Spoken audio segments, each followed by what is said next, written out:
Welcome to Module 5 of e-learning courses on Smart City. This module will introduce the Smart City financing, including definition, processes, and financing idea of public-private partnership (PPP) for Smart City projects.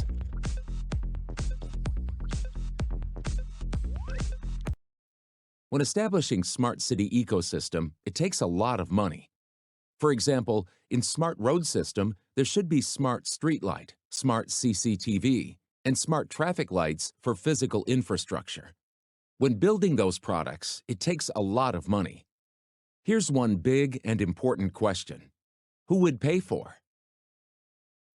To answer the question, we should first know who are involved in the Smart City ecosystem. Government and private sector, firm, usually build these physical infrastructure. They pay for it, and the citizens use the infrastructure or services. Sometimes they pay for the services or infrastructure. Otherwise, citizens use the infrastructure free of charge, but eventually pay tax to the government. From now on, we will see how Smart City infrastructure and services are invested for public and private sector, and the flow of money, investment, revenue, cost, and tax. By the end of this module, participants will be able to explain the financing methods for Smart City, describe the processes of public-private partnership, PPP, generate ideas for financing new smart cities. In the very early stages of urban development, government should handle all of the investment for constructing urban infrastructure.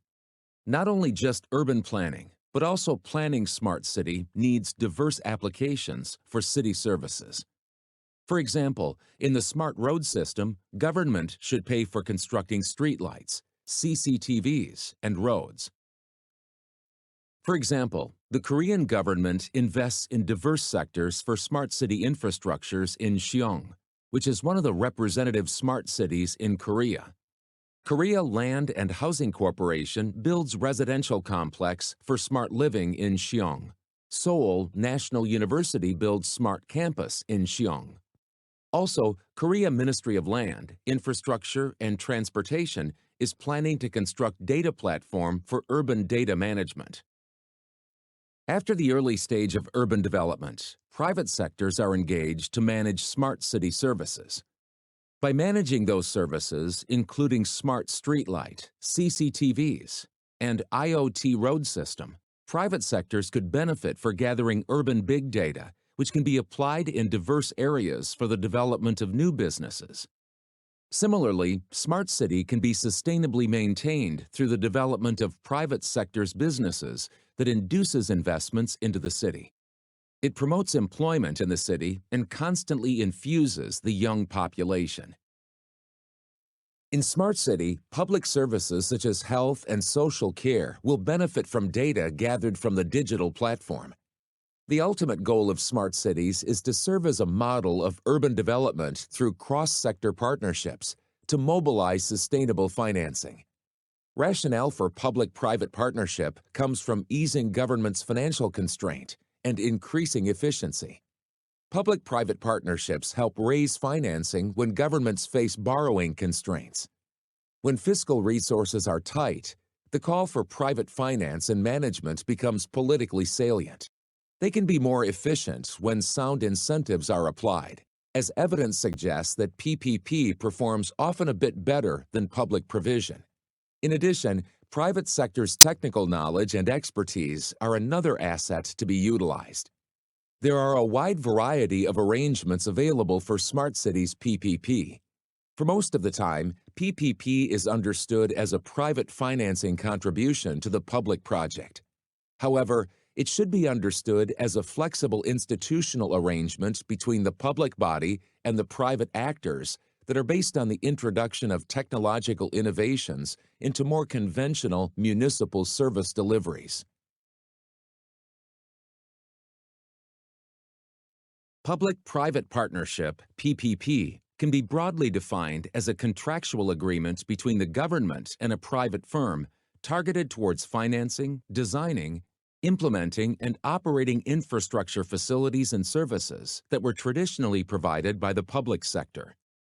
It embodies optimal risk allocation between the parties, minimizing cost while realizing project developmental objectives. Thus, the project is to be structured in such a way that the private sector gets a reasonable rate of return on its investment. Most importantly, PPP emphasizes value for money, focusing on reduced costs, better risk allocation, faster implementation, improved services, and possible generation of additional revenue. World Bank Group classifies the different types of PPPs depending on the degree of privatization as shown in the graph. The first one, on the top left, represents those projects where the ownership remains purely to the public sector, and specific works or services are procured to private companies. The second group is composed by different arrangements where the ownership can be temporarily transferred, such as the concessions or BOT types to a shared company or joint venture between public and private. Finally, the third group on the top right, full divestiture, represents a scenario where the private owns the assets and the government generally retains some indirect form of control or mechanism for regulation over the privatized company, in the form of a license granted to the entity to deliver the service to the public. This session provides guidance on each stage of developing and implementing a PPP project, from identifying PPP candidates to managing contracts through the project lifecycle. PPP process introduced the overall PPP development and implementation process, also shown in PPP development and implementation process. The following slides will describe each stage of the PPP process with a more detailed explanation, providing links to resources, tools, and further guidance for PPP practitioners. The first step towards a successful PPP is identifying a potential PPP project. Since a PPP is a public investment, most successful PPP projects originate from the broader public investment planning process as described in PPP process. During this process, prioritized public investment projects can be screened for their potential to achieve better value for money if implemented as PPPs. Several governments have established tools and checklists to support this screening.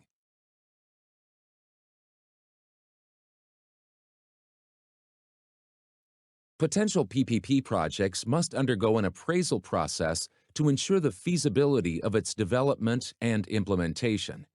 For any proposed PPP project, there are 5 key criteria that governments should consider when deciding whether or not to pursue a project as a PPP.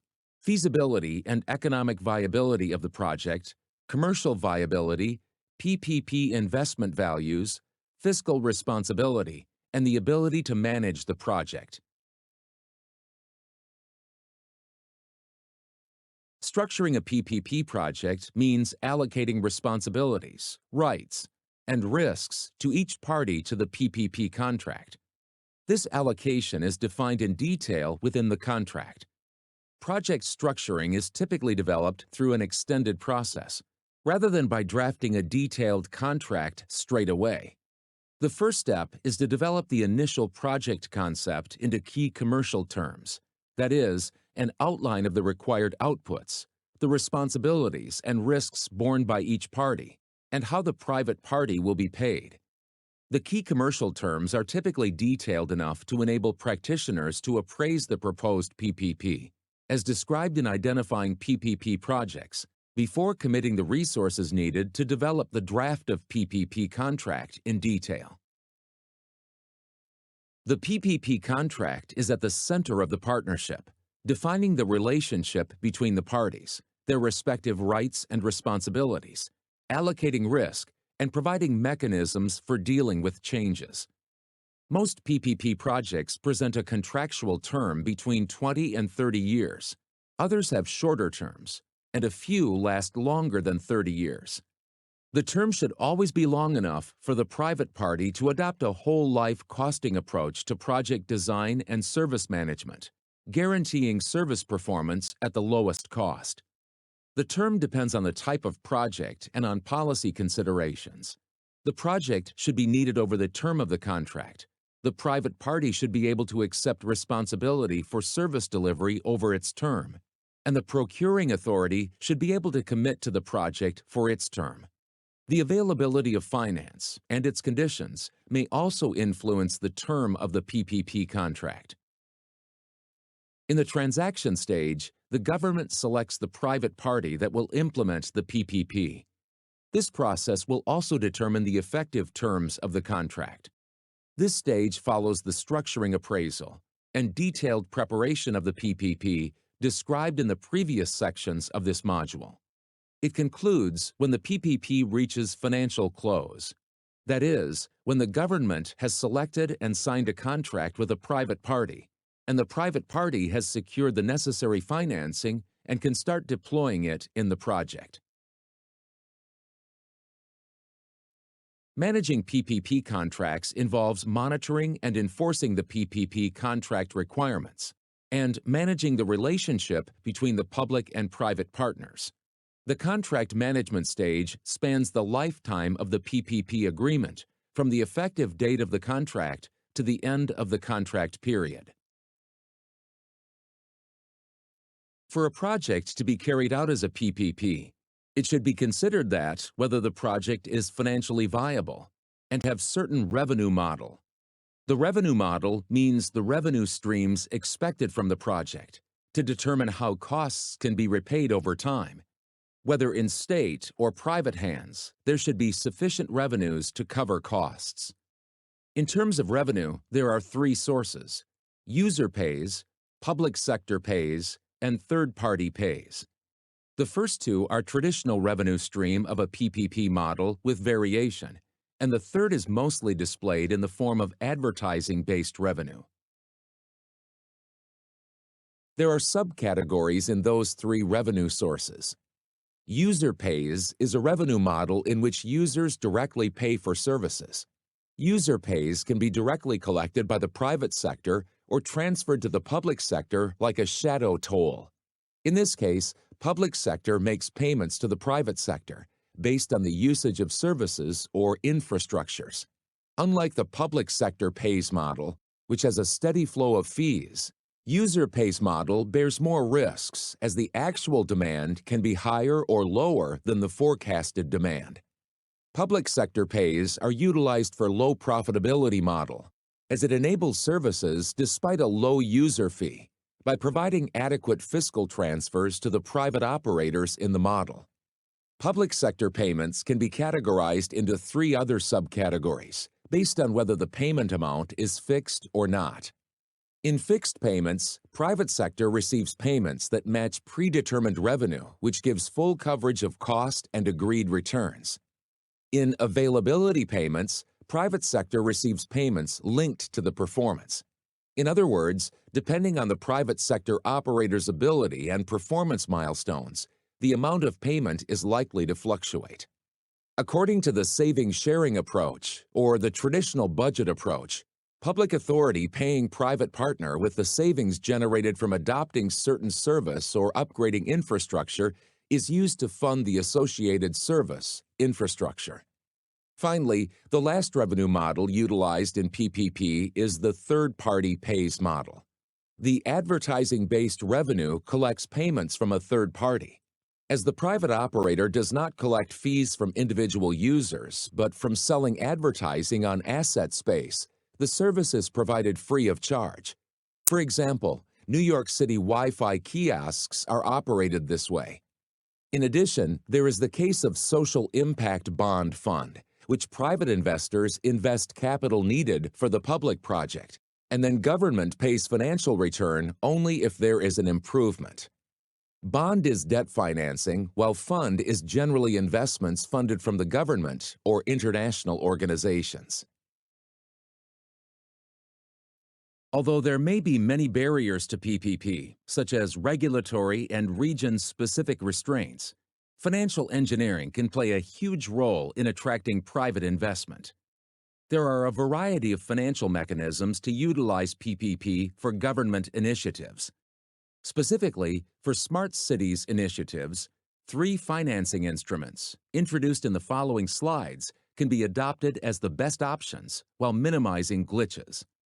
First, project financing refers to financial engineering technique to raise equity and long-term debt financing from the private and public capital pool. The main guarantee for the repayment does not base on the creditworthiness of the individual shareholders, but on the quality of project, meaning its ability to generate cash flows against a certain level of risk.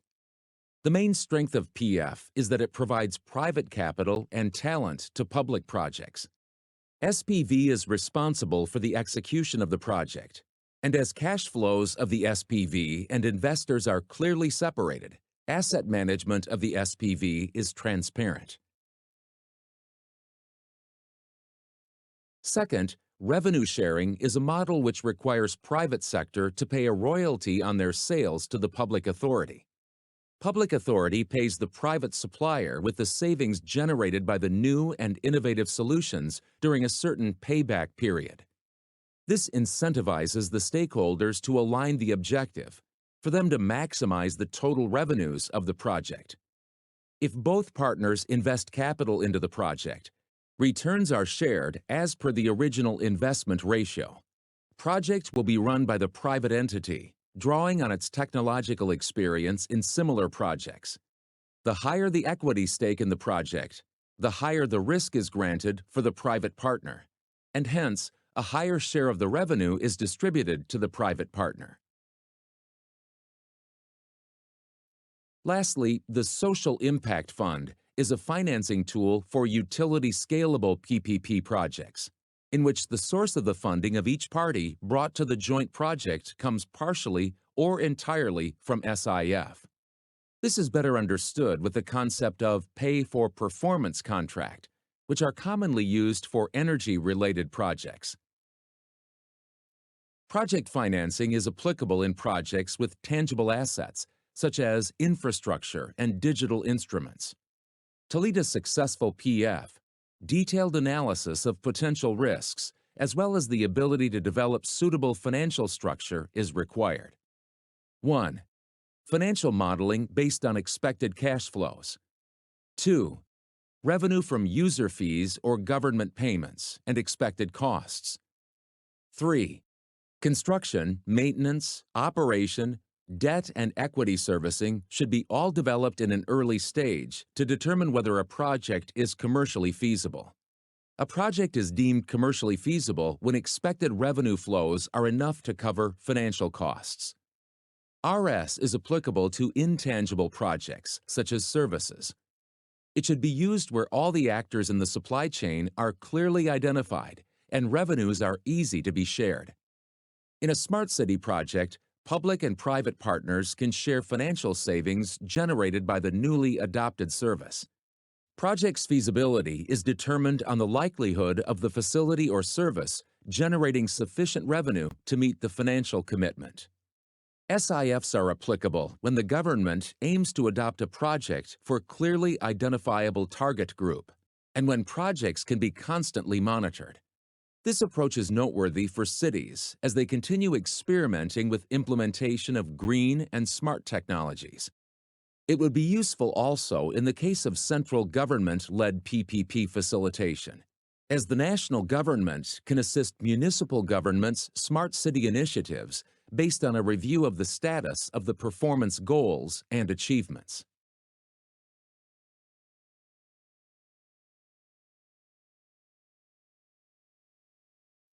The review of global practices highlights the main advantages and motivations for using PPPs in smart city initiatives. The most virtual advantage is the ability of PPP to bring in private financing and technological improvements to public service delivery. Smart city initiatives are composed of different domains, and each financial instrument identified in the previous chapter can be applied in appropriate domain. The Government of Ontario signed a concession with the joint venture company TerraNet to establish and operate Ontario's Electronic Land Registry System, ELRS. The financial structure of the PPP consists of a large investment payment from the consortium to the government up front and sharing 50-50 ownership. The business model included a 10-year exclusive license to use the data, enabling the company to develop new products and services that repackaged land data. While the private consortium owns half of the system and is responsible of the design and maintenance of the ELRS, the government retains ownership of all data and receives a 25% royalty from the registration related to revenue and 5% royalty from non-registration services. In June 2017, a government agency, Waterfront Toronto, announced a partnership with Sidewalk Labs, a Google-spawned startup company dealing with smart city solutions, to map out Toronto's waterfront. In partnership with Sidewalk Labs, the city aspires to revitalize Quayside as a mixed-use space with adaptable architecture. Quayside is a prime waterfront area of Toronto that lacks infrastructure. The PPP project is called A Sidewalk Toronto and plans to apply smart city data to create more citizen-centric smart city solutions. The Quayside area will become a living lab as data is collected and successful solutions will be developed, tested, and scaled up. The year-long planning process will include developing urban district built around information technology. Link NYC project, launched in January 2016, had its purpose to give people improved accessibility to internet no matter where they are through smart kiosks. New York City government contracted with City Bridge Consortium, which consists of Qualcomm, Civic Smartscapes, and Sidewalk Lab to replace obsolete payphone booths to smart kiosks. The consortium operates the entire Link system funded by advertising revenues, without additional cost to the city. The city even receives 50% of the revenue generated from the advertising in the kiosk. It is estimated that Link NYC will generate $500 million in revenue for the city over the next decade. Bhubaneswar Municipal Corporation, BMC, the city's municipal authority, adopted PPP structure to upgrade and manage the city's street lighting system. BMC wanted to bring in technical and financial capacity from private sector to modernize and manage its street lighting system. IFC, International Finance Corporation, assisted the design and structure of the bid process to identify a qualified private sector partner, and DevCo, Infrastructure Development Collaboration Partnership Fund, supported the project with funding. The RS model was fortified by an incentive structure in which BMC shares savings from energy consumption and maintenance as an operations fee to be paid to ESCO. IFC advised BMC to institute payment security by structuring advanced payments using escrow accounts and automatic approval of 75% of operator invoices. These were innovations never before used in Indian municipal street lighting PPPs. The City of San Jose announced in April of 2018 that it is partnering with AT&T, Verizon, and Mobile Light to pilot a multitude of smart city solutions, including smart lighting, public Wi-Fi, digital infrastructure, and structure monitoring. The partnership is expected to bring in more than $500 million private sector investment and help the city adopt small cells on 4,000 city-owned light poles, which will lay the foundation for mobile 5G services. The City of San Jose made PPP as a key part of its broadband and digital inclusion strategy adopted in 2017.